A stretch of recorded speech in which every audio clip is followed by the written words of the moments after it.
वो पहचान सकती है किसको, अपने को और पराये को, कौन अपना है और कौन अपना नहीं है। अगर उसकी ये पावर खत्म हो गई तो वो आप ही के खिलाफ काम करने लग जाएगी और एंटीबॉडी बना देगी, आपको डिजीज हो जाएगी, auto immune disease. Clear? Very good evening. चलो, मान लो आपने एक गार्ड रखा हुआ है अपनी प्रोटेक्शन के लिए, है ना, घर के आगे वो हमेशा खड़ा रहता है कि दुश्मन आएगा गोली मार देंगे, आप पाओगे गोली नहीं मारेगा। एक दिन उसको पहचानने की पावर चली गई और दुश्मन आया जो आया, आप आए, आपको भी गोली से मार दिया। ये है ऑटो इम्यून डिसऑर्डर्स। आप ही के ही रक्षक ने आप ही का भक्षक बन गया, रक्षक बना भक्षक। चलो, दो तरह के एंटीजन हैं। एक तो एंटीजन जो बाहर से आएगा, आउटसाइड द बॉडी आएगा, फॉरेन एंटीजन होगा, उसको तो मानना है, उसको मारना है, मारेंगे। आपके खुद के पास भी एंटीजन है जो आपके खुद के हैं, आपके सेल्फ एंटीजन। कैसे हैं भाई? सेल्फ एंटीजन है। तो इन सेल्फ एंटीजन को हमारा इम्यून सिस्टम पहचानता है और उनके खिलाफ एंटीबॉडी नहीं बनाता। लेकिन अगर इन एंटीजन को वो पहचान नहीं पा रहा है और उसने उसी के खिलाफ क्या बना दी, एंटीबॉडी बना दी, तो फिर हमें कौन सा डिसऑर्डर हो जाएगा? कौन सा डिसऑर्डर हो जाएगा? Auto immune disorder. क्या आप मेरी बात समझ पाए? चलिए चलें। पहला है माइस्थेनिया ग्रेविस। समझेंगे भाई? माइस्थेनिया ग्रेविस समझेंगे इसको आप। मैं ये पेन पकड़ पा रहा हूं, क्या मैंने ये पेन पकड़ा? हाँ। किसने पकड़ा ये पेन? सर आपने। मैंने नहीं, मसल्स ने। किसने पकड़ा? मसल्स ने। मसल्स को ऑर्डर किसने दिया? नर्वस सिस्टम ने। मसल को ऑर्डर किसने दिया? नर्वस सिस्टम ने। यानी कि नर्वस सिस्टम और मसल्स के बीच में कोई कनेक्शन बन रहा है, बिल्कुल। और उसी कनेक्शन को हम बोलते हैं न्यूरो मस्कुलर जंक्शन। क्या बोलते हैं? Neuro muscular junction. हमारे नर्वस सिस्टम ने हमारी मसल से कहा कांटेक्ट करो, मसल ने कांटेक्ट किया। मसल से कहा रिलैक्स करो, मसल ने रिलैक्स किया। ये आपस में बात कर पा रही हैं। कोई भी दो सेल जब आपस में बात करती हैं तो क्या रिलीज करती हैं? केमिकल। केमिकल रिलीज करती हैं। इधर से जब केमिकल जा रहा है मतलब उधर से कोई केमिकल रिसीव भी कर रहा है। यानी कि हर केमिकल के रिसेप्टर भी हैं। हर केमिकल के रिसेप्टर भी हैं। तो ध्यान से समझेंगे, ये आपका न्यूरॉन, और न्यूरॉन के अंदर होते हैं सिनेप्टिक नॉब, और सिनेप्टिक नॉब के अंदर होते हैं सिनेप्टिक वेसिकल, जिनके अंदर भरा है न्यूरोट्रांसमीटर। ये आपकी मसल, ये कौन है? आपकी मसल। कौन है भाई? ये आपकी मसल है। क्लियर? ये आपकी मसल है और इस मसल के ऊपर लगे हुए हैं ये रिसेप्टर। क्या लगे हुए हैं? रिसेप्टर। अब यहां से एक केमिकल आएगा जिसका नाम है एसीएच। वो एसीएच इन केमिकल्स के रिसेप्टर से जुड़ेगा और मसल को कॉन्ट्रैक्ट करेगा। ये तो हो गई नॉर्मल प्रोसेस। लेकिन माइस्थेनिया ग्रेविस में क्या हुआ? ये जो एसीएच के जो रिसेप्टर हैं, ये जो मसल्स के ऊपर ये जो रिसेप्टर आपको दिख रहे हैं, इनके अगेंस्ट क्या बन गई? इनके अगेंस्ट क्या बन गई? एंटीबॉडी बन गई। अगर इनके अगेंस्ट एंटीबॉडी बन गई बेटा, तो क्या ये रिसेप्टर यहां से गायब हो जाएंगे? क्या ये रिसेप्टर यहां से गायब हो जाएंगे? हाँ, ये खत्म होने लगेंगे। जब ये खत्म होने लगेंगे तो क्या यहां पर एसीएच आएगा? हाँ सर, आएगा तो सही, लेकिन जुड़ नहीं पाएगा। जब जुड़ नहीं पाएगा तो मसल कॉन्ट्रैक्ट नहीं हो पाएगी। मसल कॉन्ट्रैक्ट नहीं हो पाएगी तो परमानेंट रिलैक्स रहेगी और क्या हो जाएगा? लकवा पैरालिसिस। क्या आप मेरी बात समझ पाए? बहुत शानदार। तो अब इतने सब राम जो ये हुआ है, राष्ट्र जो भी ये कहानी है, इसमें याद क्या रखना है? इसमें एक याद रखना है, डिजीज का नाम और किसके लिए एंटीबॉडी बनी। तो माइस्थेनिया ग्रेविस में किसके लिए एंटीबॉडी बनी? बोलो। एसीएच के रिसेप्टर के लिए। बस खत्म। फिर और कुछ याद नहीं करना है। फिर तो आगे की कहानी अपने आप चलती जाएगी। क्लियर? एसिटाइल कोलिन के रिसेप्टर, बिल्कुल अनीशा। क्लियर? All clear? चलिए, अब आगे चलते हैं। ये सार्कोलेमा तो पता है ना सभी को, मसल की जो मेम्ब्रेन होती है, मसल के सेल की जो मेम्ब्रेन होती है, दैट इज सार्कोलेमा, और ये सब तो कहानी आपको पता होगी। Okay, let's move. दूसरा डिजीज है पर्नीसियस एनीमिया। एनीमिया किस रिलेटेड? एनीमिया, मिया मिया क्या आ गया बोलो? ब्लड, ब्लड की कमी, ब्लड की कमी, है ना? अब समझना ध्यान से, अब आगे समझना, देखो इसको। आप जो खाना खाते हैं उस खाने में सारे न्यूट्रिशन होते हैं कि नहीं होते? हम वो न्यूट्रिशन लेते हैं, उनको डाइजेस्ट करते हैं और किसको दे देते हैं? किसको दे देते हैं? वो स्टमक से, एलिमेंट्री कैनाल से कहां चले जाते हैं? एलिमेंट्री कैनाल से कहां चले जाते हैं? वो ब्लड में चले जाते हैं और ब्लड में जाके अपना सारा का सारा काम वो करते हैं। अब आप जब आप खाना खाते हो तो उसमें एक विटामिन भी खाते हो, वह विटामिन है विटामिन B12। कौन सा विटामिन है? Vitamin B12। ये विटामिन जैसे आपने खाया, स्टमक में गया। स्टमक में आपको पता हो तो एक सेल होती है जिसका नाम है ऑक्जेंटिक सेल्स, या इसी का दूसरा नाम है पेराइटल सेल। ये पेराइटल सेल दो चीजें रिलीज करती है, एक तो CIF रिलीज करती है और दूसरा SCL रिलीज करती है। याद है सभी को? तो ये SCL तो काम हमें पता ही। ये ऑक्जेंटिक सेल क्या रिलीज कर रही है? CIF। ये CIF यहां रिलीज होके किसके साथ जुड़ रहा है? विटामिन B12 के साथ जुड़ रहा है, और इस विटामिन B12 को ब्लड में पहुंचा रहा है। मतलब अगर मुझे अपने विटामिन का एब्जॉर्प्शन करना है, B12 का एब्जॉर्प्शन करना है, तो मुझे क्या करना पड़ेगा? बोलता ही नहीं है कोई।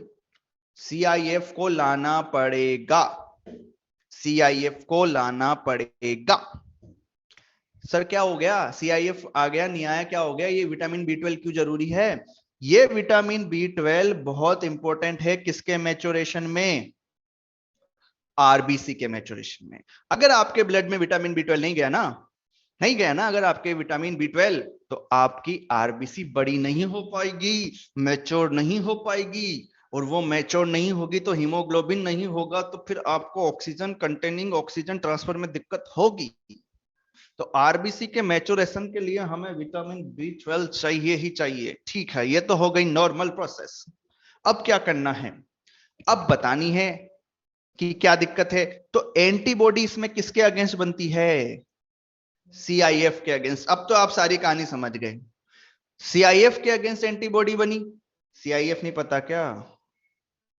Castle intrinsic factor. ये एक फैक्टर है जो आपकी स्टमक से रिलीज होता है और ये हेल्प करता है विटामिन B12 के अब्जॉर्प्शन में। अब पर्नीसियस एनीमिया में क्या हुआ कि एंटीबॉडी बन गई किसके अगेंस्ट? बोलता ही नहीं है कोई। विटामिन B12 के अगेंस्ट बोलो। नहीं, CIF के अगेंस्ट।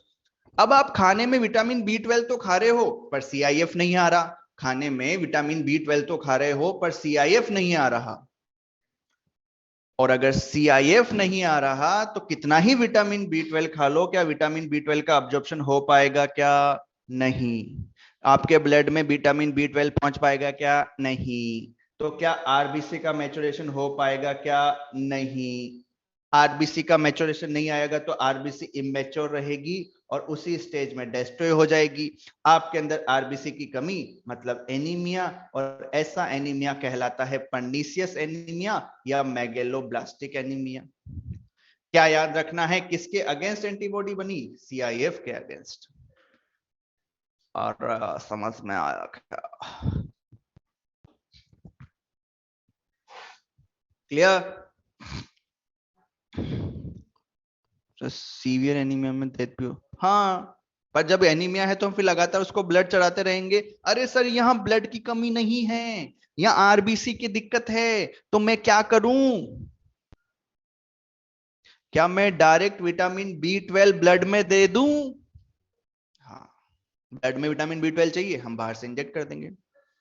डिपेंड करता है ये CIF कितना कम आ रहा है कितना नहीं आ रहा। अगर सही अमाउंट में नहीं आ रहा है, बिल्कुल नहीं आ रहा है, तो बाहर से इंजेक्ट करना पड़ेगा। और थोड़ा थोड़ा भी बन रहा है ना, तो उसको बोलेंगे क्या? उसको हम बोलेंगे कि आप बार बार खाना खाओ, तो बार बार आपके क्या एक्टिवेट होगा? CIF।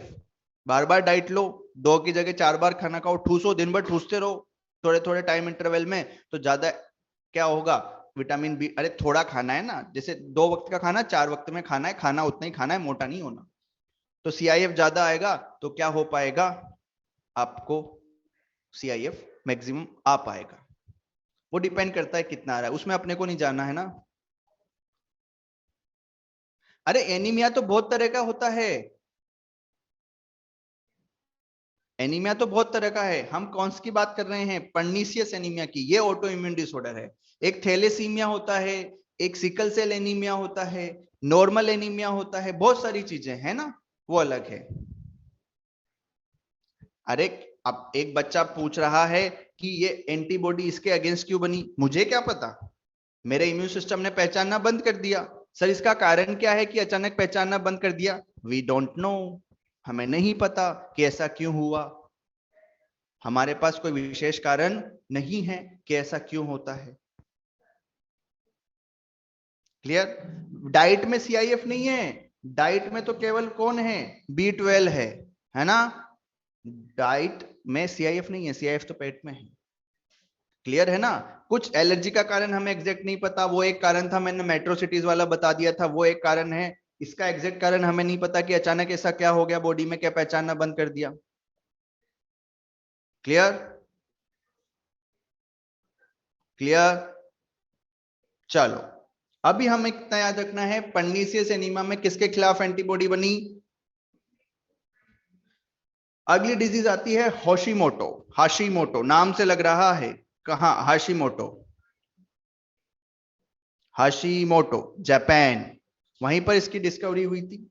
इसमें एंटीबॉडी बनती है किसके अगेंस्ट, थायराइड ग्लैंड के अगेंस्ट। किसके अगेंस्ट, थायराइड ग्लैंड के अगेंस्ट।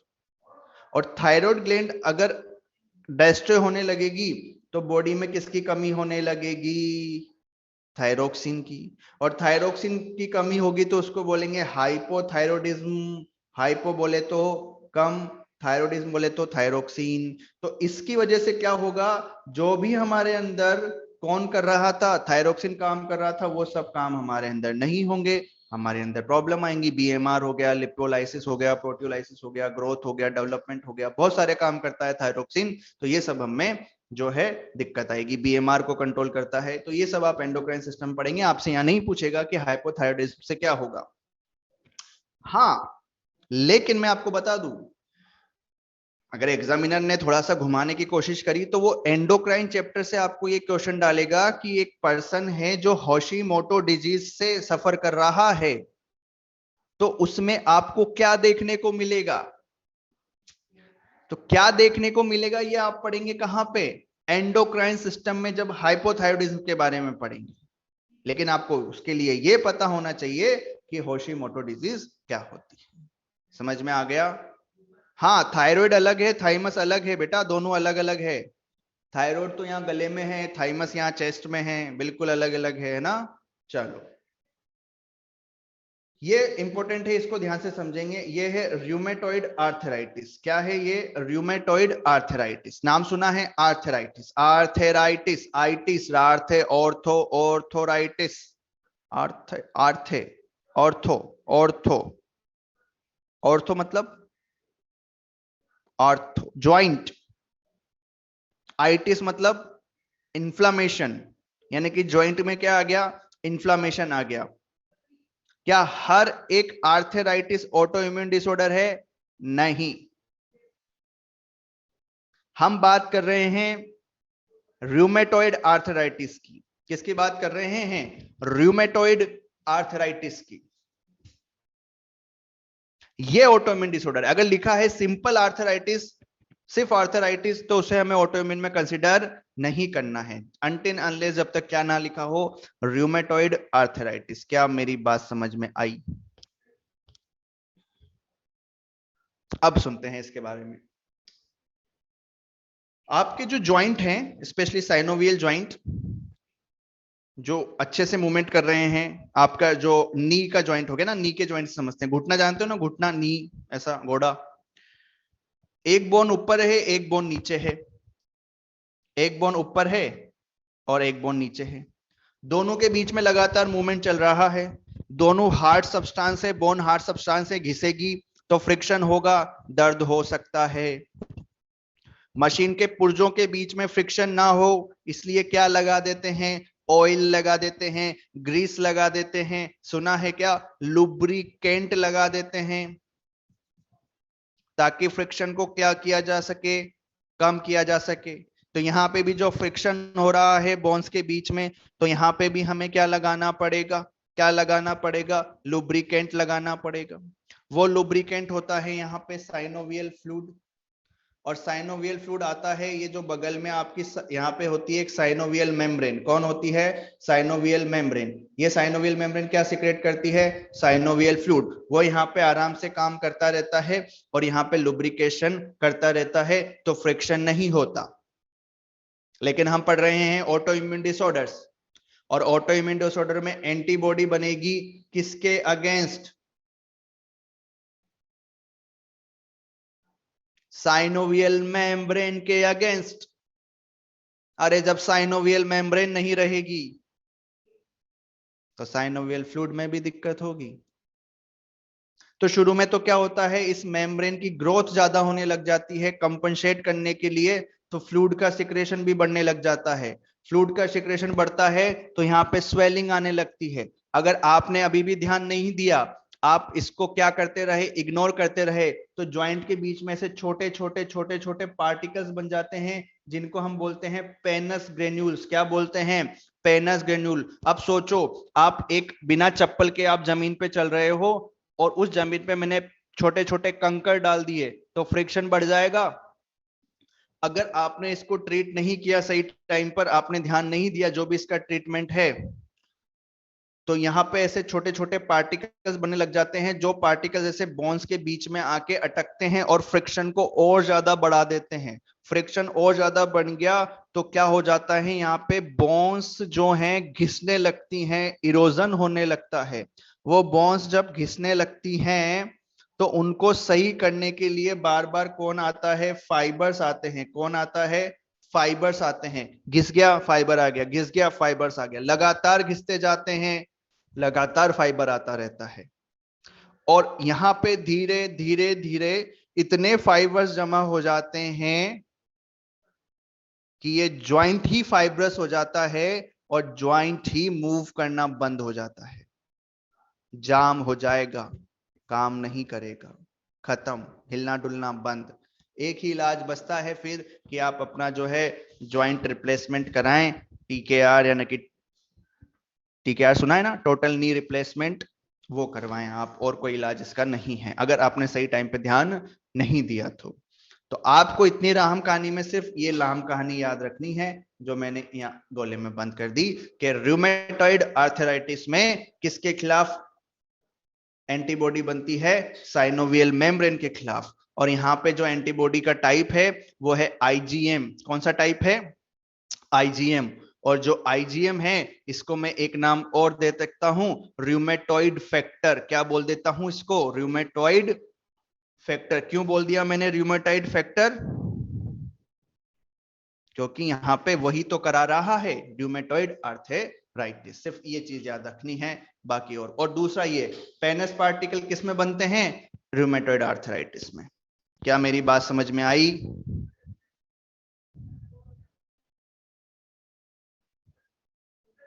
बोलो।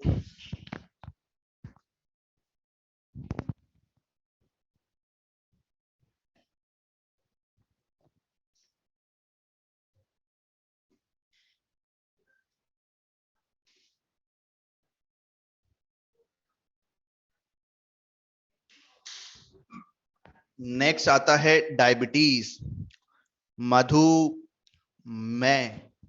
अब इसके बारे में सुनेंगे। डायबिटीज जो है वो दो टाइप की है। एक तो होती है डायबिटीज इंसिपिडस। कौन सी होती है, डायबिटीज इंसिपिडस, ठीक है।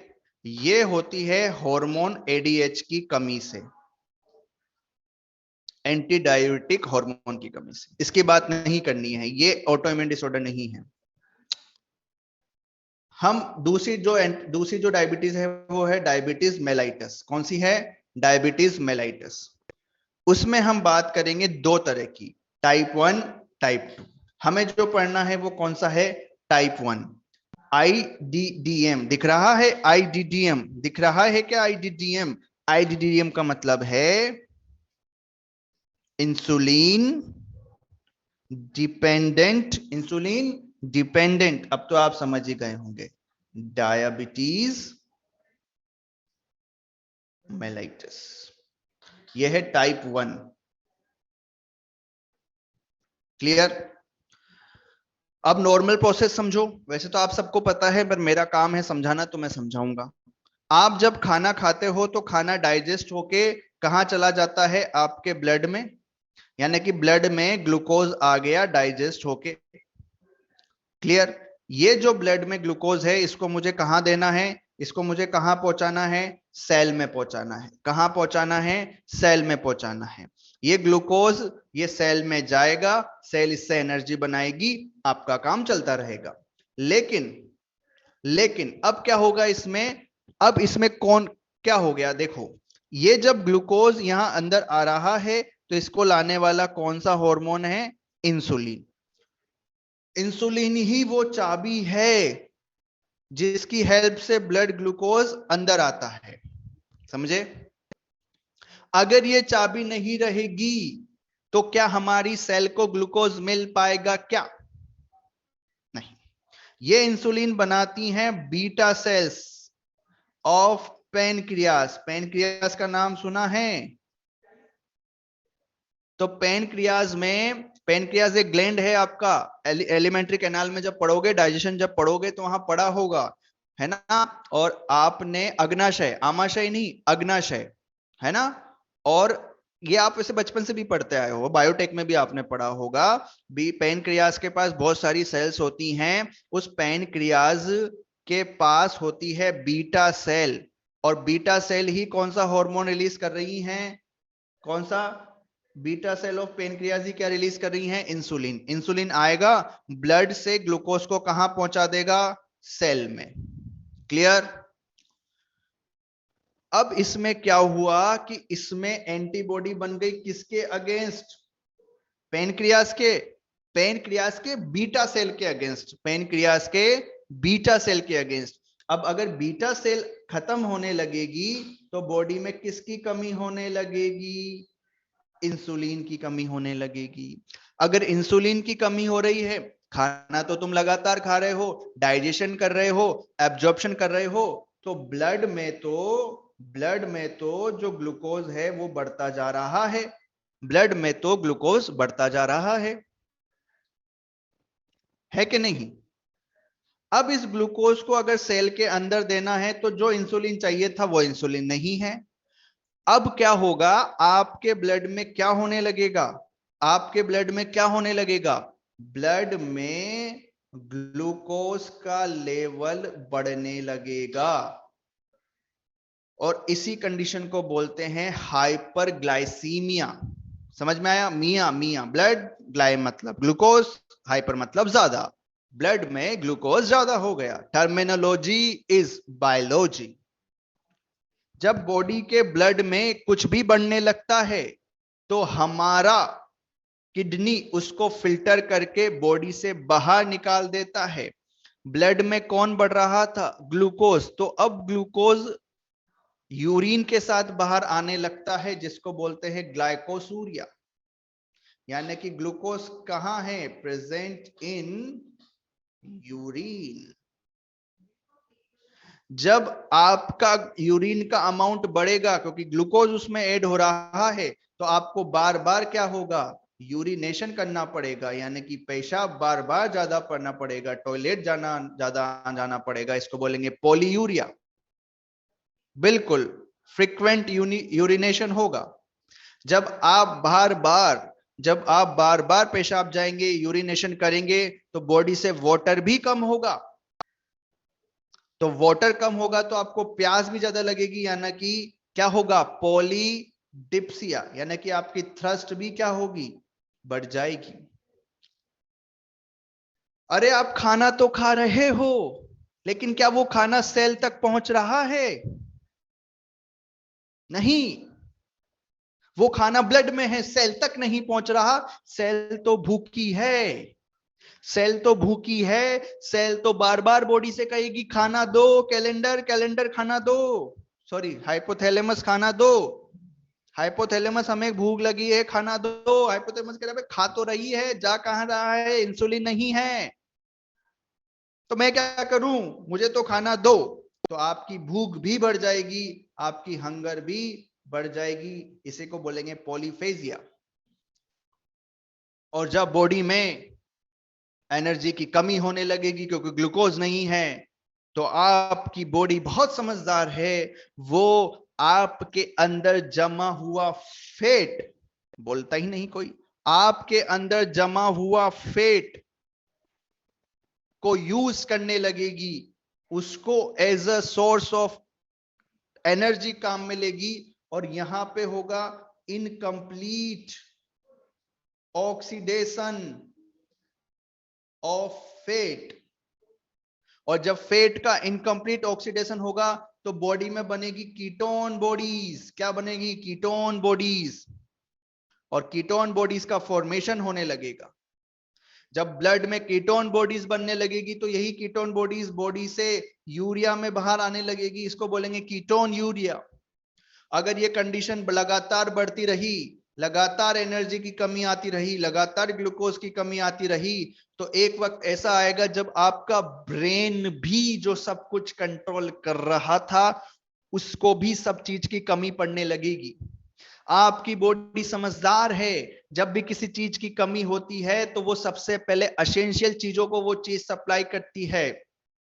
बॉडी में अगर विटामिन प्रोटीन की कमी है तो बॉडी सबसे पहले हेयर फॉल शुरू करती है, क्योंकि वो हमारी बॉडी के लिए एसेंशियल नहीं है। एंजाइम बनाना एसेंशियल है। बॉडी में ग्लूकोज की कमी हो रही थी, सारा ग्लूकोज हम सप्लाई ब्रेन को कर रहे थे, लेकिन अब है ही नहीं, ब्रेन भी क्या करे, उसको भी कुछ नहीं मिलेगा, डायबिटिक कोमा में आप जा सकते हैं। बहुत बुरी हालत है। किसी को डायबिटीज है तो उसका जो घाव है, वुंड जो है, उसको चोट लग गई, वो घाव आसानी से भरते भी नहीं है। बहुत खतरनाक बीमारी है ये। सड़ने लगता है घाव। किसी को पेड़ में चोट लग गई, उसको डायबिटीज है, उसने ध्यान नहीं दिया, पैर काटने की नौबत आ जाती है। इतनी खतरनाक चीज है आईटीजीडीएम। सर अगर हो गया तो क्या करें, अब एंटीबॉडी बन गई तो क्या करें? अरे कम बखत डॉक्टर के पास जा। डॉक्टर आपको चेक करेगा, टेस्ट कराएगा, डायग्नोसिस कराएगा, और फिर उसको पता चलेगा कि आपके अंदर इंसुलिन की कमी है। भाई साहब अब इंसुलिन तो बन नहीं रहा, तो आपको बाहर से इंसुलिन के इंजेक्शन लेने पड़ेंगे। अब हम आपको सिखा देंगे, आप खाने के बाद जैसे खाना खा लो, आपका ब्लड ग्लूकोज बढ़ेगा, तो आप हाथों हाथ इंजेक्शन लगवा लो इंसुलिन का, या खुद लगा लो। और ये लगाना है सबक्यूटेनियस स्किन के नीचे। सबक्यूटेनियस मतलब स्किन के नीचे, ताकि धीरे धीरे ब्लड में इंसुलिन जाता रहे और आपका काम बिगड़े नहीं। हाँ कोई भरोसा नहीं है, उल्टे दिन आते तो कह के थोड़ी आते हैं। कीटोन यूरिया, इनकम्प्लीट ऑक्सीडेशन हुआ फैट का, कीटोन बॉडीज बनी, और ये कीटोन बॉडीज यूरिया के साथ बाहर आती है, उसी को बोलते हैं कीटोन यूरिया। अरे मैंने कहा ना, terminology is biology, terminology is biology. Ketone urea. Hunger क्यों बढ़ेगा? क्योंकि आपकी सेल तो अभी भी भूखी है ना, सारा का सारा ग्लूकोज तो ब्लड में है, सेल के पास तो कुछ नहीं पहुंच रहा। सेल सिग्नल देगा कि खाना दो, खाना मिलेगा, लेकिन जाएगा नहीं, इंसुलिन को लाना पड़ेगा। जैसे ही आप डाइट लेते हो, आपको इंसुलिन की जरूरत पड़ती है। आपका नॉर्मल ब्लड ग्लूकोज लेवल होता है 70 to 110 मिलीग्राम पर डेसीलीटर। फास्टिंग कंडीशन में जब आप खाना नहीं खा रहे हो ना, तब भी बॉडी आपके ग्लूकोज रखती है आपके ब्लड के पास। समझ रहे हो? जब आप खाना खा लेते हो तो ये बढ़ जाती है 110 to 140 लीटर्स मिलीग्राम पर डेसीलीटर, और पहुंचा दी जाती है सेल के पास। लेकिन अगर मान लीजिए आपको डायबिटीज हो गया है, तो ब्लड में लगातार कौन बढ़ रहा है? ग्लूकोज। और ब्लड में जैसे ग्लूकोज 1 लीटर की वैल्यू पार करेगा, तो अब किडनी इसको बाहर निकालने लग जाएगी। जब जब भी हमारे ब्लड में कोई चीज हद से ज्यादा बढ़ती है, किडनी अगर कैपेबल है तो उसको बाहर निकालने लग जाएगी। तो वो थ्रेशोल्ड वैल्यू कितनी हुई ग्लूकोज के लिए? Renal threshold value 180 mg/d। जब तक 180 ब्लड नहीं, ग्लूकोज नहीं पहुंचेगा ब्लड में, तब तक किडनी फिल्ट्रेशन चालू नहीं करेगी। Am I clear? और आई एम क्लियर। तो याद क्या रखना है सर? डायबिटिक मेलाइटिस टाइप 1 में बीटा सेल के खिलाफ एंटीबॉडी बनती है, इंसुलिन कम हो जाता है, डायबिटिक मेलाइटिस टाइप 1 हो जाता है। क्या आपको मेरी बात समझ में आई? नहीं? यश अंदर चल रहा है ना? चलो, अगला डिजीज है मल्टीपल स्क्लेरोसिस। मल्टीपल स्क्लेरोसिस, इसको समझो। बॉक्स वाला आप याद रखना चाहो तो रख लो, ऐसे कोई जरूरी नहीं है। याद तो रखना क्या है कि एंटीबॉडी किसके अगेंस्ट बन रही है, ये याद रखना है। ये मैंने कुछ बनाया यहां पर, ये कुछ बनाया। क्या आपको ये समझ में आ रहा है कि मैंने ये क्या बनाया? न्यूरॉन। अच्छा, अब क्या बना रहा हूं, अब बताना।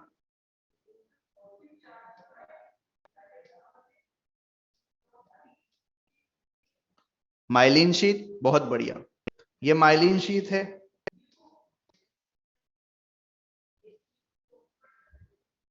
और यहां पे माइलिन शीथ नहीं है, वो नोट्स ऑफ रेनेवियर है।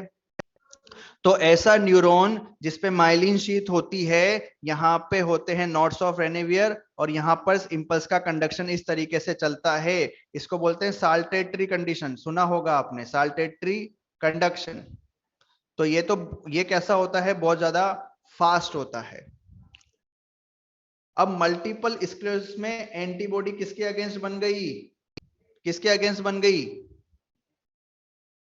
Myelin sheath. तो न्यूरॉन से क्या गायब होने लग गई? न्यूरॉन से क्या गायब होने लग गई? माइलिन शीथ गायब होने लग गई। न्यूरॉन से क्या गायब होने लग गई? Myelin sheath.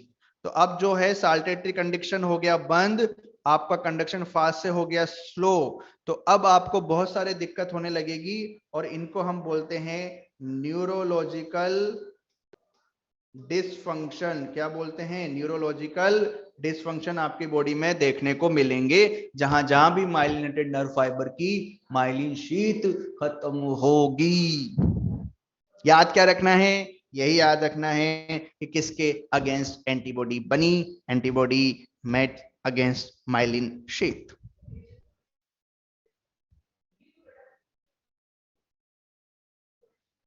ए बाबू, समझ में आया?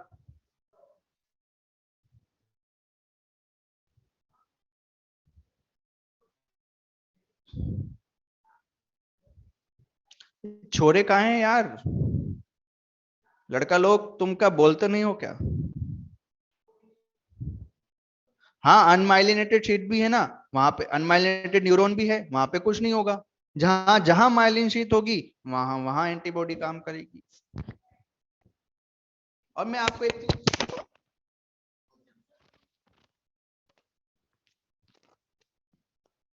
एक चीज और बताऊं। वहां पे तो नॉर्मल कंडक्शन होगा जहां पे बिना माइलिन शीट के हो रहा था। दिक्कत तो वहां आएगी जहां माइलिन शीट थी और अब नहीं रही।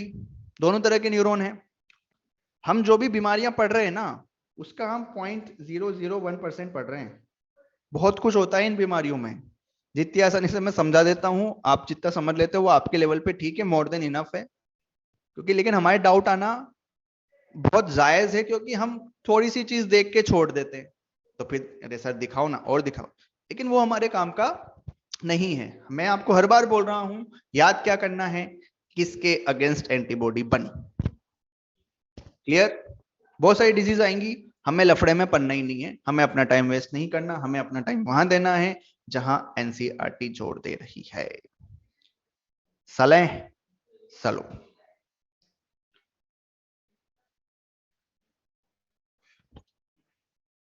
तीन तरह की बीमारियां बतानी है। पहली बीमारी कौन सी थी इम्यून सिस्टम से रिलेटेड?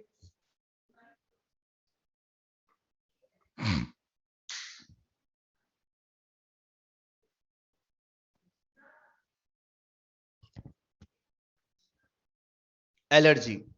दूसरी कौन सी थी? Auto immune disorder. पहले में ज्यादा ही एक्टिवेट हो रहा था, बोलो, पहले में ज्यादा ही एक्टिवेट हो रहा था आपका इम्यून सिस्टम, दूसरे में पहचान नहीं पा रहा था, और तीसरे में कम हो जाएगा। नाम दे देंगे इम्यूनो डेफिशिएंसी डिसऑर्डर। अरे टर्मिनोलॉजी ही बायोलॉजी। अब ये जो इम्यूनो डिफिशियंसी आपके अंदर आ रही है, जो इम्यूनो डिफिशिएंट आप हो रहे हैं ना, ये क्यों हो रहे हैं, क्या कारण है? उस कारण के आधार पर, उस कारण के आधार पर दो तरह का इम्यूनो डिफिशियंसी डिसऑर्डर है। एक है प्राइमरी या कॉन्जेनाइटल, जो बाय बर्थ होगा, जो जीन में डिफेक्ट आने से होगा। दूसरा है एड्स, जो सेकेंडरी है, जो आपका खुद का नहीं है, आपने किसी से एक्वायर्ड किया है। तो स्किड और एड्स क्लियर हुआ? तो जो आपके साथ जीन में प्रॉब्लम होने से हो रहा है वो कौन सा है? बोलता ही नहीं कोई। वो है स्किड। स्किड क्या है सर? लिख रहा हूं यहां, severe combined immuno deficiency. Severe combined immuno deficiency. अब देखो क्या होता है, ध्यान से सुनना। आपकी बॉडी में एक जीन है, वो जीन एक एंजाइम बनाता है जिसका नाम है एडीए। क्या नाम है उसका? एडीए। एडीए का फुल फॉर्म में यहां लिख रहा हूं, एडिनोसिन डीएमिनेज। क्या नाम है? Adenosine deaminase. ये एंजाइम, ये जीन बनाता है। ये एंजाइम आपका हेल्प करता है किसमें? ये हेल्प करता है, हेल्प्स इन मैच्योरेशन ऑफ, बाबा, ओ बाबा, क्या लिख दिया ये बाबा? Lymphocyte, B O T. B O T acquired immunity provide करते हैं। जब मैच्योर ही नहीं हो पाएंगे तो काय की इम्यूनिटी? हम इम्यूनो डिफिशिएंट हो जाएंगे। तो मैच्योरेशन नहीं हो पाता कौन से लिम्फोसाइट का? बी और टी लिम्फोसाइट का। आपके अंदर कमी हो जाएगी एएमआई की, आपके अंदर कमी हो जाएगी सीएमआई की, आप हो जाएंगे इम्यूनो डेफिशिएंट। क्या ये आपकी गलती थी? आप ही के जीन की प्रॉब्लम थी? हाँ, आप ही के जीन की प्रॉब्लम थी। गलती किसी की नहीं है, किस्मत, लेकिन है आपके जीन की। तो इसको हम बोलते हैं प्राइमरी और कॉन्जेनिटल डिफिशियंसी होती है एडीए की, और हम हो जाते हैं इम्यूनो डेफिशिएंट। क्यों? क्योंकि ये किस में हेल्प कर रही हैं? बी और टी लिम्फोसाइट में।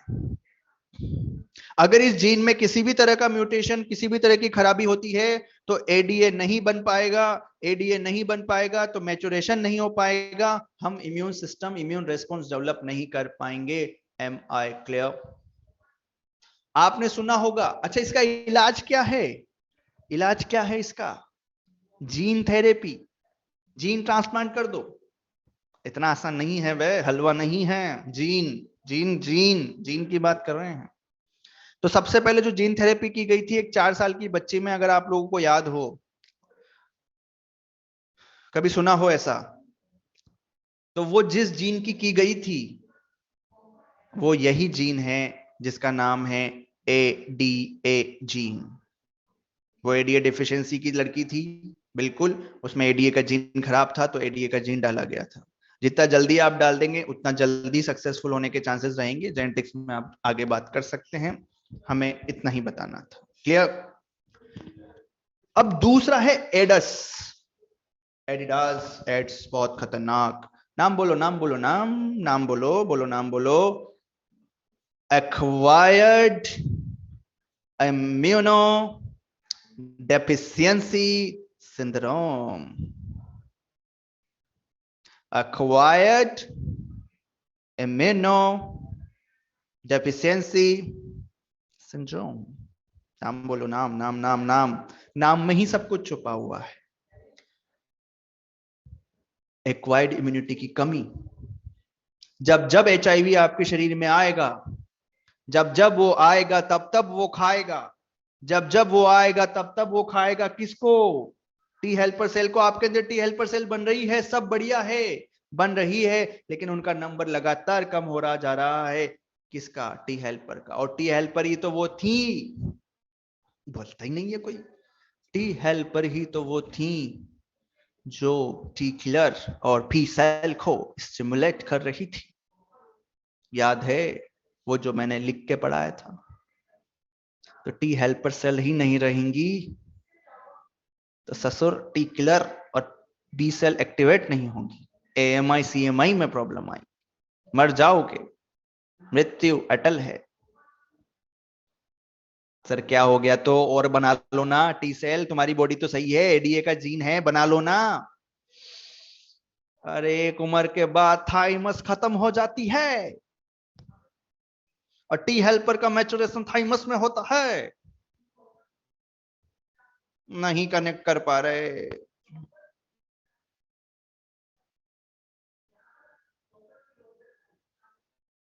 बाबा बोलता ही नहीं। छोरों कहां हो तुम?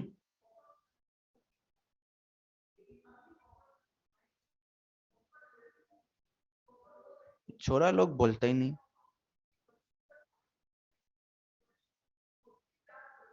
समझ आ रहा है ना? एड्स का जो पैथोजन है HIV, वो आपकी टी हेल्पर सेल को खा रहा है। टी हेल्पर सेल खत्म, इम्यूनिटी खत्म, और बना लेंगे? नहीं बना सकते। एक उम्र तक बनती रहेगी, लेकिन 12 से 15 साल के बाद थाइमस खत्म हो जाती है। नहीं समझ पा रहे? क्लियर है ना? लिखना पढ़ना पड़ता है इमरान जी, आपको नोट्स मिल जाते हैं, स्लाइड मिल जाती है, लेकिन समझ में आ गया ना तो फिर तो अपने आप लिख लेंगे, सब कर लेंगे अगर एक बार समझ में आ गया तो। क्लियर हुआ ना भाई सभी को क्या कहना चाह रहा हूं मैं? एड्स को मैं डिटेल में पढ़ाऊंगा, चिंता मत करो इसके बारे में, डिटेल में पढ़ाएंगे, बहुत डिटेल में पढ़ेंगे एड्स को। इधर आ जाओ। तो क्या स्किट समझ में आया? एक एक लाइन बोल रहा हूं, जरा मुझे बताना। अच्छा तुम लोग बताना। यस पल्लवी जी, बिल्कुल पल्लवी जी सही कहा आपने। AIDS is a congenital disease, हाँ या ना? AIDS is a congenital disease. AIDS एक कॉन्जेनाइटल डिजीज है, हाँ या ना? हाँ या ना? नहीं, नहीं है, नहीं है, नहीं है, नहीं है, नहीं है। सर बच्चा पैदा हो रहा है तो एड्स के साथ नहीं हो सकता? क्या हो सकता है, लेकिन क्या मैंने ये बोला कि बच्चा जो बीमारी पैदा लेके हो रहा है उसको हम कॉन्जेनाइटल बोलेंगे? कॉन्जेनाइटल मतलब जेनेटिक, उसका खुद का नहीं है एड्स, उसकी मां से मिला है, ट्रांसफर हुआ है किसी से, वो कॉन्जेनाइटल नहीं है। बर्थ के साथ प्रेजेंट हो सकता है बॉडी में, पर उसकी क्या गलती? नहीं समझ पा रहे? समझ पा रहे हो? नहीं समझ पा रहे? भाई आपके जीन अगर खराब है, आपका जीन खराब है, आपको जेनेटिक डिसऑर्डर हो रहा है, वो कॉन्जेनाइटल डिजीज है जो आपके साथ जन्म से प्रेजेंट रहेगा, जीवन भर रहेगा। लेकिन एड्स आपके साथ जन्म के साथ है, आपकी मृत्यु तक भी रहेगा, लेकिन आपने थोड़ी बनाया उसको, वो तो मदर को था तो आपको आ गया। जेनेटिक्स थोड़ी है। एड्स को जेनेटिक बीमारी है क्या?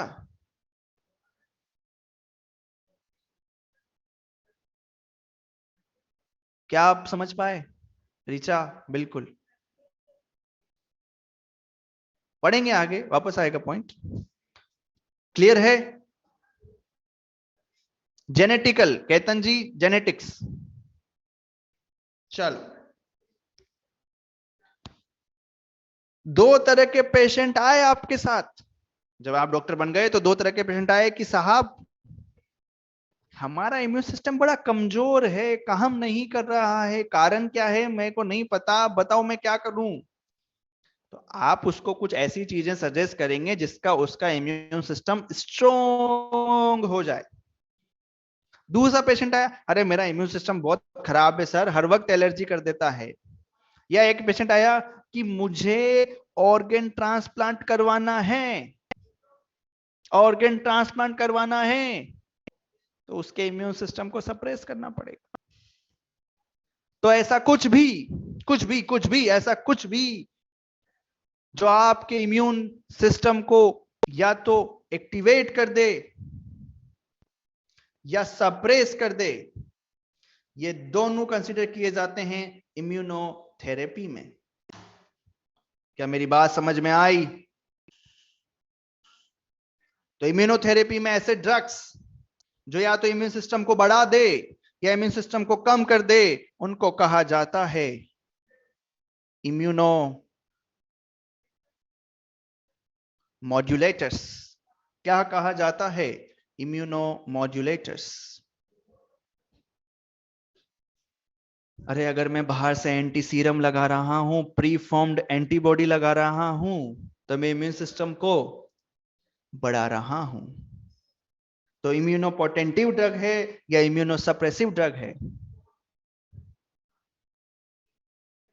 इम्यूनोपोटेंटिव ड्रग है सर।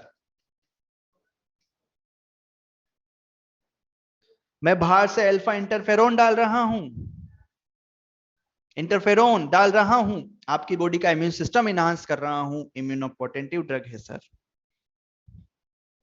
मैं ऐसा कोई भी केमिकल, चाहे वो लिम्फोकाइन हो, साइटोकाइन हो, मोनोकाइन हो, जो आपके इम्यून सिस्टम को बढ़ाते हो, वो सब किस में लेंगे सर? इम्यूनोपोटेंटिव में लेंगे सर। क्या आपको मेरी बात समझ में आई? जो इम्यून रेस्पॉन्स को, जो इम्यून रेस्पॉन्स को बढ़ा दे वो इम्यूनोपोटेंटिव, जो इम्यून रेस्पॉन्स को कम कर दे वो इम्यूनोसप्रेसिव। एग्जाम्पल है साइक्लोस्पोरिन ए, एग्जाम्पल है स्टेरॉइड्स। अरे क्या जिसका ऑर्गन ट्रांसप्लांट करेंगे उसको जीवन भर इम्यूनोसप्रेसिव ड्रग्स खानी पड़ेगी? हाँ। जिसको एलर्जी है उसको इम्यूनोसप्रेसिव ड्रग खानी पड़ेगी? हाँ। जिसको एड्स है उसको इम्यूनोसप्रेसिव ड्रग खानी पड़ेगी? ना मुन्ना ना, उसको तो इम्यूनोपोटेंटिव ड्रग देनी पड़ेगी। एक इसका एग्जांपल है ट्यूमर नेक्रोसिस फैक्टर। आपके अंदर किसी कारण से ट्यूमर बनने की प्रोबेबिलिटी है, ट्यूमर बन रहा है, बाहर से हम ट्यूमर नेक्रोसिस फैक्टर दे रहे हैं। नेक्रोसिस मतलब गलाना, मेल्ट कर देना। ये टीएनएफ, ये टीएनएफ आपकी बॉडी में भेजा जाएगा और ये टीएनएफ आपके इम्यून सिस्टम को बोलेगा साले जाग, ट्यूमर बन रहा है, उसको मार। इम्यूनोमोड्यूलेटर। बच्चा, ओ प्यारे बच्चों, तमद आ रहा है तुमको? तमद आ रहा है? थोड़ा भी तमद आ रहा है? कहां तले थे तुम?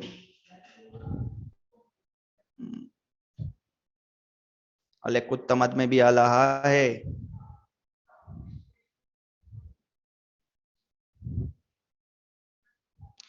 इम्यूनो पोटेंटिव है ना? कौन है कौन है? कनक जी इम्यूनो पोटेंटिव है ना? पल्लवी जी सुनिए, सब लोग सुनो। या तो हमें इम्यून सिस्टम को बढ़ाना है या इम्यून सिस्टम को कम करना है। जनरली तो बढ़ाने वाले ही काम आएगा, कम वाला तो कम ही काम आएगा। ये उनके लिए, उनके अपने लिए नहीं है। अपन आम लोग हैं, अपने को वो बोलेंगे योगा करो, विटामिन सी खाओ, बस ये बोलेंगे, अपने को कुछ नहीं देंगे वो बाहर से। ये सब उसके लिए है जिसको कोई डिजीज है इम्यून सिस्टम से रिलेटेड। SCID है, AIDS है, स्किड और एड्स हैं, इम्यून सिस्टम कमजोर है, इम्यून सिस्टम को बाहर से बढ़ाओ, वो ड्रग्स दो, इम्यूनोपोटेंटिव। किसी को एलर्जी है, ज्यादा एक्टिवेट है इम्यून सिस्टम, कम करो, सप्रेसिव दो। कम करने का मतलब लेवल पे ले आओ। जो इम्यून सिस्टम को बढ़ाने की और कम करने की क्षमता रखता हो उसी को कहेंगे इम्यूनोमोड्यूलेटर, जो मॉड्यूलेट कर पा रहा हो, इम्यूनोमोड्यूलेटर। क्या अब मैं आपको समझा पाया? लाला, चलो, बहुत आम बात थी, कोई विशेष बात इसमें नहीं थी। चलिए आगे चलते हैं। हाँ वैष्णवी, बिल्कुल।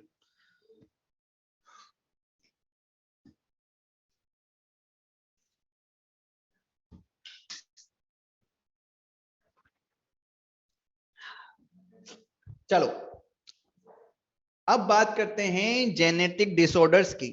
जेनेटिक जेनेटिक जेनेटिक जेनेटिक मतलब क्या? डीएनए, मतलब क्या? क्रोमोसोम, मतलब क्या? जीन।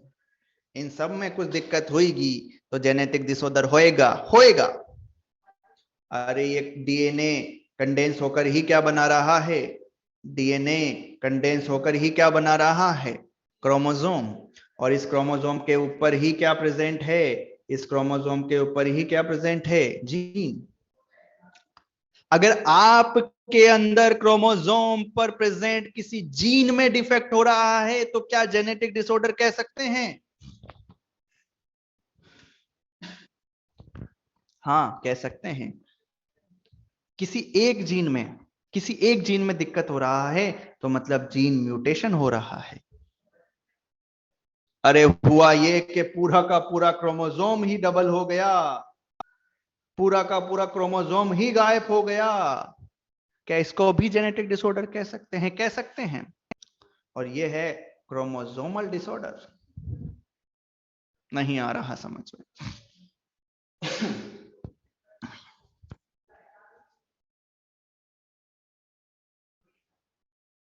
हमारे अंदर हर एक क्रोमोसोम कितना?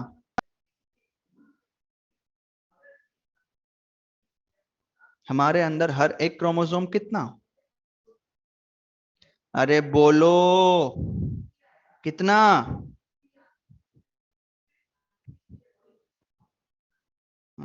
समझदार हो? दो। हर एक क्रोमोसोम दो। टोटल क्रोमोसोम 46, मतलब 23 पेयर। बिल्कुल सही कहा, आप सब जानते हो ना, वेरी स्मार्ट बच्चा। चलो बस, अब मैं इसको आगे काम में लूंगा, आगे सुनो। जो जीन है वो क्या क्रोमोसोम पर है? हाँ सर।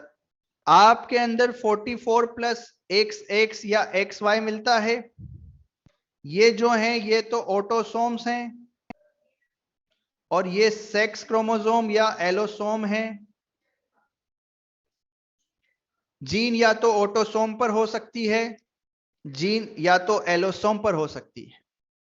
तो हम दोनों तरह की कुछ बीमारियों की बात करेंगे। पहली हम बात कर रहे हैं कि जीन कहां है? ऑटोसोम पर है। ये 5 बीमारियों की जो जीन है वो कहां है? ऑटोसोम पर है। अगर जीन अगर जीन किसी सेक्स क्रोमोसोम पर है, या तो एक्स हो सकता है या वाई हो सकता है, तो हम इन दो बीमारियों की बात करेंगे, G6PD और ड्यूचेन मस्कुलर डिस्ट्रोफी। इन दोनों की जीन कौन से क्रोमोसोम पर है? एक्स क्रोमोसोम पर। क्लियर है ना भाई? ये तो जीन जहां होती है उसको उससे लिंक्ड बोल दिया जाता है। चलिए आगे चलें। तो पहले हम पढ़ेंगे कौन सी डिसऑर्डर? ऑटोसोमल जीन वाली।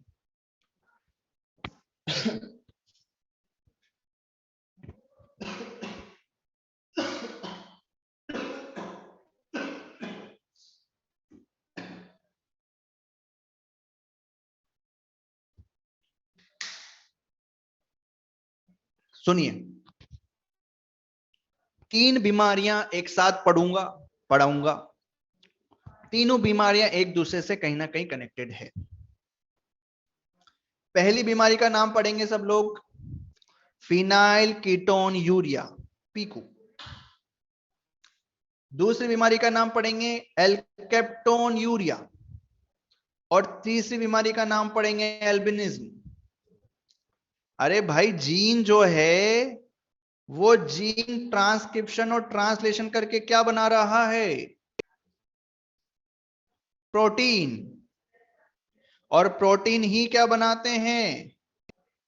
Enzymes. All enzymes are protein, but not all proteins are enzymes. स्वाहा। तो जीन जब प्रोटीन बनाएगा तभी तो एंजाइम बनेगा, और ये एंजाइम आपकी बॉडी में कुछ ना कुछ फंक्शन कर रहा है तभी तो बन रहा है। अरे अगर इस जीन में खराबी हो गई, इस जीन में खराबी हो गई, तो क्या एंजाइम बनेगा? नहीं। क्या फंक्शन हो पाएगा? नहीं। अरे पहली क्लास में यही तो बताया था कि जब आपकी बॉडी का प्रॉपर फंक्शन ना हो तो आपको कुछ साइन और सिम्टम आने लगते हैं, मतलब आपको डिजीज हो गई है। कुछ डिजीज खतरनाक नहीं होती, कुछ डिजीज जो जीन से कंट्रोल होती है वो जेनेटिक डिसऑर्डर होती है, उनका इलाज नहीं है, वो खतरनाक है। तो अगर किसी जीन में खराबी आई तो मतलब हमें बीमारी होना तय है, अगर सारी स्थितियां सही रही तो। आगे चलें? चलो, ये सब आपको पता था, बस मुझे रिवाइज करवाना था ताकि आप कड़ियों को जोड़ पाएं और ये केस सोल्व कर पाएं। तो 3 बीमारियों के नाम, फिनाइल कीटोन यूरिया, एल्केप्टोनूरिया और एल्बिनिज्म। इधर लिखे हुए हैं एंजाइम्स के नाम। अगर बॉडी में कमी होती है फिनाइल एलानिन हाइड्रोक्सिलेज की, E.A.H की, फिनाइल एलानिन हाइड्रोक्सिलेज की कमी होती है तो कौन सा डिसऑर्डर? पीकू। अगर बॉडी में कमी होती है HAO की, बॉडी में कमी हो रही है HAO की, होमोजेनेटिसिक एसिड ऑक्सीडेज, तो बीमारी का नाम एल्केप्टोनूरिया। और अगर एंजाइम की कमी हो रही है टायरोसिनेज की, तो बीमारी का नाम एल्बिनिज्म। क्लियर? अब समझो इसको। आप अब ध्यान से समझना, कमेंट कर बंद करके सारा ध्यान याद रखना, इन तीनों बीमारियां एक दूसरे से जुड़ी हुई हैं। दिक्कत होगी अगर नहीं समझ आई। ये लिखा हुआ है एक अमीनो एसिड का नाम फिनाइल एलानीन। ये फिनाइल एलानीन कन्वर्ट होता है टायरोसिन में। किसमें कन्वर्ट होता है? टायरोसिन में। कौन से एंजाइम की प्रेजेंस में? PAH की प्रेजेंस में। PAH इस फिनाइल एलानीन को कन्वर्ट कर देता है टायरोसिन में। ये टायरोसिन को टायरोसिनेज एंजाइम कन्वर्ट कर देता है मिलेनिन पिगमेंट में। समझ आ रहा है? मिलेनिन पिगमेंट में। अरे एक समझ आ रहा है ना? कोई दिक्कत आया तो बता देना, और यहीं रखना 2 मिनट के लिए जब तक पूरा नहीं हो जाता। और तीसरा है क्या? तीसरा है आपका होमोजेनेटिसिक एसिड। ये कन्वर्ट हो रहा है इसके जो भी प्रोडक्ट है उसमें, कौन से एंजाइम की प्रेजेंस में? HAO की प्रेजेंस में। तो 3 एंजाइम हो गए और 3 प्रोडक्ट हो गए। अरे समझ आ रही है? 3 एंजाइम हो गए और 3 क्या हो गए? 3 क्या हो गए? प्रोडक्ट हो गए।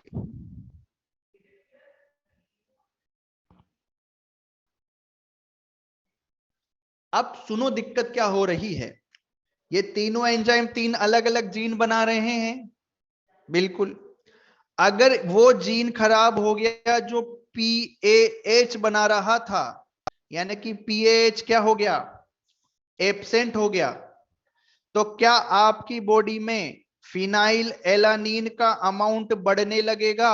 क्योंकि वो आगे कन्वर्ट नहीं हो पाएगा। वो बॉडी में क्या होने लगेगा? बोलता ही नहीं कोई, अक्यूमुलेट होना लगेगा। वो टायरोसिन में कन्वर्ट नहीं हो पाएगा। अगर वो टायरोसिन में कन्वर्ट नहीं हो पाया, वो कन्वर्ट नहीं हो पाया टायरोसिन में, तो बॉडी में इसका अमाउंट बढ़ने लगता है और ये इकट्ठा होने लगता है। और जब ये इकट्ठा होने लगता है तो ये कन्वर्ट हो जाता है फिनाइल पायरुविक एसिड में। किसमें कन्वर्ट हो जाता है? फिनाइल पायरुविक एसिड में, PAA में। और ये जब कन्वर्ट होता है तो ये अक्यूमुलेट होता है आपके ब्रेन में। बच्चे कंडीशन में हो रही है, एम्ब्रियोनिक कंडीशन की बात चल रही है। और अगर ब्रेन में ये इकट्ठा हो गया तो ऐसे बच्चे का ब्रेन कम से काम नहीं कर पाएगा। वो बच्चा कैसा होगा? मेंटली रिटार्डेशन का शिकार होगा, मानसिक रूप से विकृत होगा, मेंटल डिसऑर्डर उसको होंगे। क्लियर? और जब ये ब्लड में बढ़ने लगेगा तो कुछ तो जम जाएगा और कुछ यूरिन के थ्रू बाहर निकल जाएगा। लेकिन ये भी कितना निकालेगी? इतना नहीं निकाल पाती। क्या यहां तक बात समझ में आई? तो पीएच की कमी से आपको होता है फिनाइल कीटोन यूरिया। अब दूसरा एंजाइम के बारे में सुनो। वो एंजाइम है टायरोसिनेज। अगर बॉडी में टायरोसिनेज कम रहा या नहीं रहा तो बता सकते हैं क्या होगा? अरे अगर बॉडी में टायरोसिनेज नहीं रहा तो क्या नहीं बनेगा? मिलेनिन पिगमेंट नहीं बनेगा। और मिलेनिन पिगमेंट क्या करता है? आपकी स्किन को कलर प्रोवाइड करता है। याद है मिलेनिन पिगमेंट? तो ऐसे बच्चों को हो जाएगा एल्बिनिज्म। क्या हो जाएगा? एल्बिनिज्म। सूरजमुखी बोलते हैं अपन, पूरा सफेद एकदम। तो वो हो जाएगा एल्बिनिज्म। और ये हमारी स्किन के ऊपर जो मिलेनिन पिगमेंट है ये हमारी रक्षा करता है, यूवी प्रोटेक्शन, अल्ट्रावायलेट रेस से हमारी सुरक्षा करता है। और एल्बिनिज्म वाले लोगों में जब यूवी में जब ये मिलेनिन पिगमेंट नहीं होगा तो उनको कैंसर का खतरा भी ज्यादा रहेगा।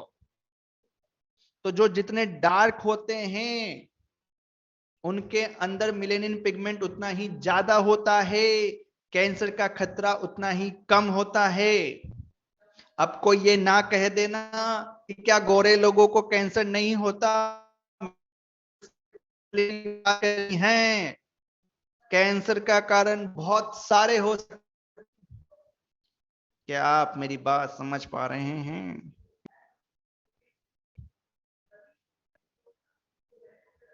अरे जो लोग अफ्रीका के हैं, जो लोग अर्थ के इक्वेटर के आसपास रह रहे हैं, जहां पे सनलाइट डायरेक्ट आ रही है, बॉडी ने वहां पे एडेप्टेशन कर लिया, मिलेनिन पिगमेंट को बढ़ा लिया ताकि यूवी रेस से बचे रहें।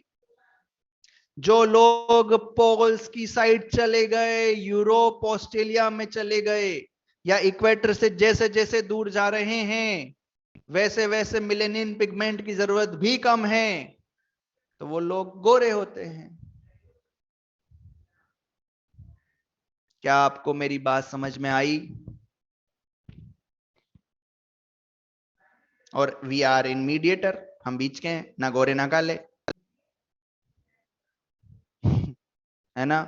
इंडिया सब जगह बीच में, ना ज्यादा गर्मी ना ज्यादा धूप, ना ज्यादा सर्दी ना ज्यादा बरसात। वरदान है वरदान साहब।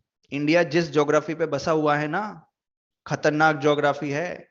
ऐसी ऐसी फसलें, ऐसे ऐसी मसाले यहीं होती हैं, कहीं होती नहीं दुनिया में। 12 महीने ताजा खाना हम खा सकते हैं, हर कोई नहीं खा सकता इस दुनिया में, होता ही नहीं है जी। इसलिए थोड़ी सोने की चिड़िया थी, कहते थे ना सोने की चिड़िया, इसीलिए तो कहते थे। क्लियर है? तो हमें ज्योग्राफी ने वरदान दिया, इसलिए हम आगे बढ़े। चलिए अब तीसरे एंजाइम की बात करते हैं जो है HAO। अगर इसको बनाने वाली जीन में खराबी होगी तो HAO में क्या हो जाएगी? कमी। और अगर HAO में कमी हो गई तो किसका अमाउंट बॉडी में बढ़ेगा? होमोजेनेटिक एसिड का बढ़ेगा क्या? बोलो बढ़ेगा क्या? जब इसका अमाउंट ब्लड में बढ़ने लगता है तो ये यूरिन के साथ बाहर आने लगता है, और जब यूरिन के साथ बाहर होगा तो एयर के कांटेक्ट में आने पर इसका होगा ऑक्सीडेशन, और फिर ये एसिड चेंज हो जाएगा किसमें, एल्केप्टोन में, और ये एल्केप्टोन यूरिया में बदल गया, यानी कि ये कलर होता है ऑक्सीडेशन के बाद ब्लैक, इसलिए इसको एक नाम और दे देते हैं, ब्लैक यूरिन डिजीज। क्या आपको मेरी बात समझ में आई? ब्लैक कलर का यूरिनेशन होता है, जैसे ये एसिड बॉडी से बाहर निकलता है ऑक्सीडेशन होके काला होता जाता है, क्योंकि किसमें चेंज हो गया, एल्केप्टोन में, और इसलिए नाम दे दिया एल्केप्टोन यूरिया। नहीं समझ पाए आप मेरी बात?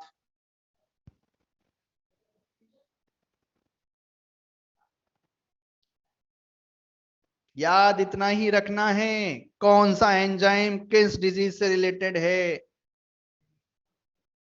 ब्लैक यूरिन डिजीज इंपॉर्टेंट हो गया, एक स्पेसिफिक फीचर हो गया, तो ये थोड़ा सा इंपॉर्टेंट हो गया। हाँ आकृति जी, लेकिन उस केस में बॉडी फिर कहीं और से टायरोसिन कबाड़ने की कोशिश करती है, और जितना हो पाता है उतना मिलेनिन पिगमेंट बनाती है। क्लियर आकृति जी, तुषार, कनक, इमरान? चलिए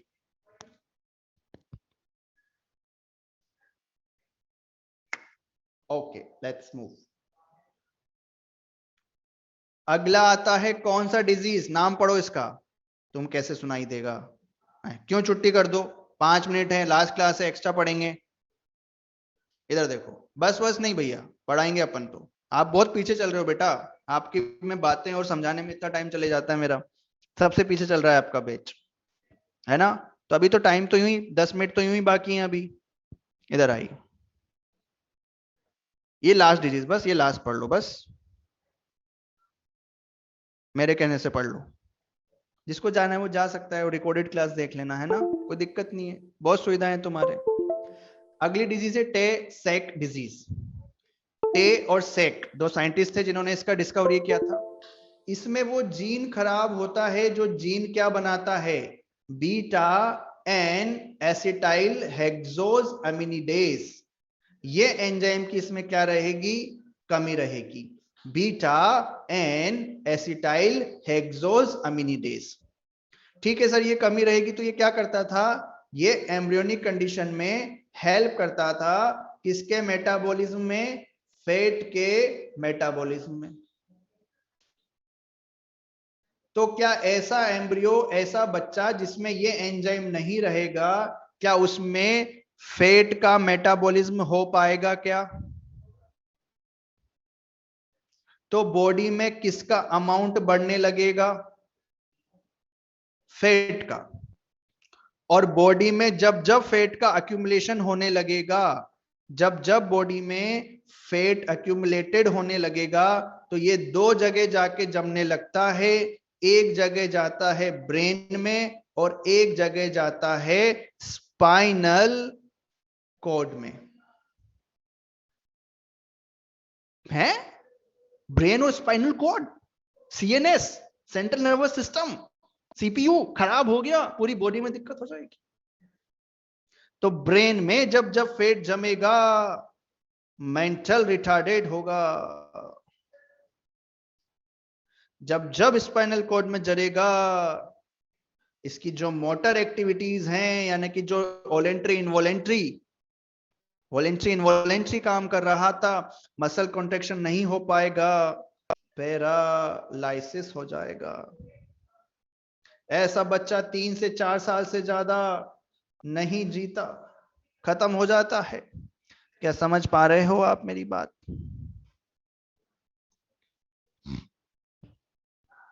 तो ये कौन सी डिजीज थी, टे सेक डिजीज। नहीं, ये बीटा एनेसिटाइल उसको ब्रेन और स्पाइनल कॉर्ड में जो जमने से रोकता था, वहां जमेगा। अरे एडिपोस टिश्यू में तो भी होता, अपने अंदर हो रहा है ना, एडिपोस टिश्यू में तो अपने अंदर कौन है, ये एंजाइम है। अब जिसमें ये एंजाइम नहीं है, ये एंजाइम ऐसा समझ लो कि रोक रहा है ब्रेन में और स्पाइनल कॉर्ड में फैट को इकट्ठा होने से। जब जब आप फैट खाओगे फैट टूटेगा और सही जगह जाकर जमेगा, लेकिन फैट को तोड़ने वाला नहीं है, जैसा खा रहे हो वैसा जम रहा है ब्रेन में जाकर। ये बात हो रही है एम्ब्रियोनिक कंडीशन की, क्योंकि जेनेटिक डिसऑर्डर है, जीन का काम तो एम्ब्रियोनिक कंडीशन में ही चालू हो जाएगा।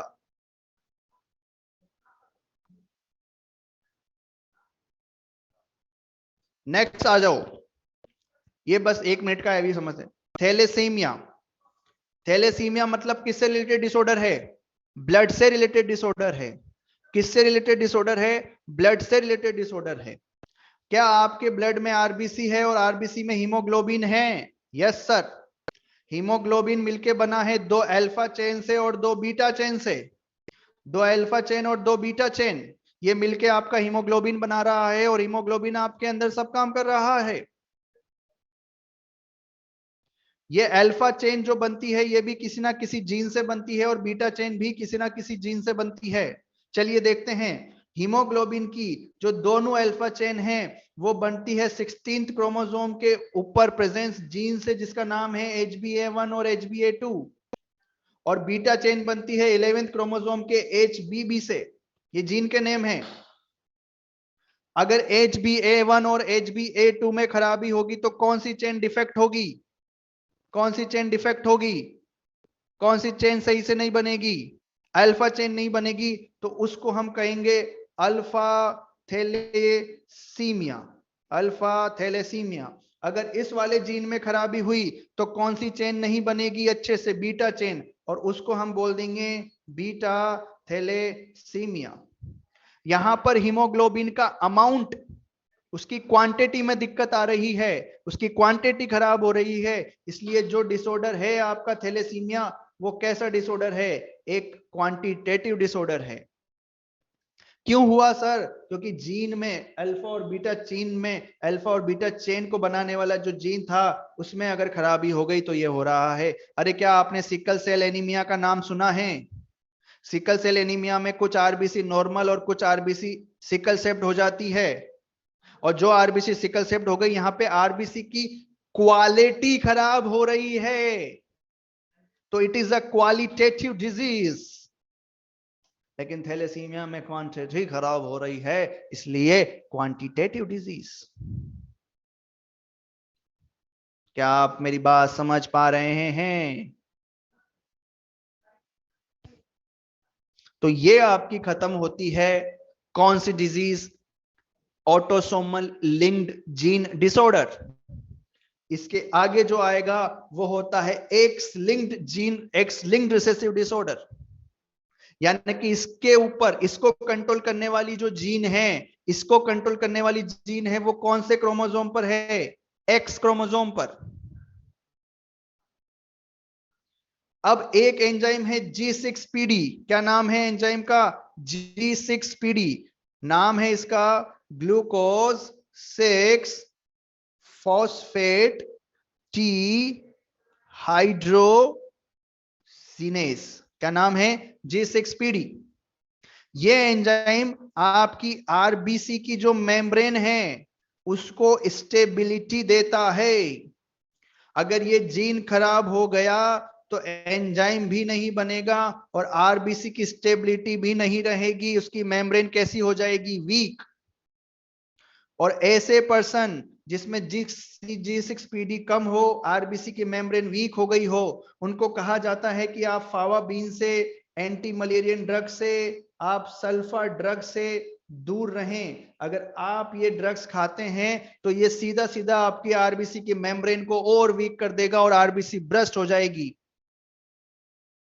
तो आप इन ड्रग्स से दूर रहें क्योंकि आपकी आरबीसी की मेम्ब्रेन वीक है। इसके लास्ट इसके बाद खत्म करते हैं। दूसरा है ड्यूचेन मस्कुलर डिस्ट्रोफी। इसमें एक प्रोटीन है, नाम है डिस्ट्रोफिन प्रोटीन। ये भी एक जीन से बनता है, और वो जीन कहां है? एक्स क्रोमोसोम पर।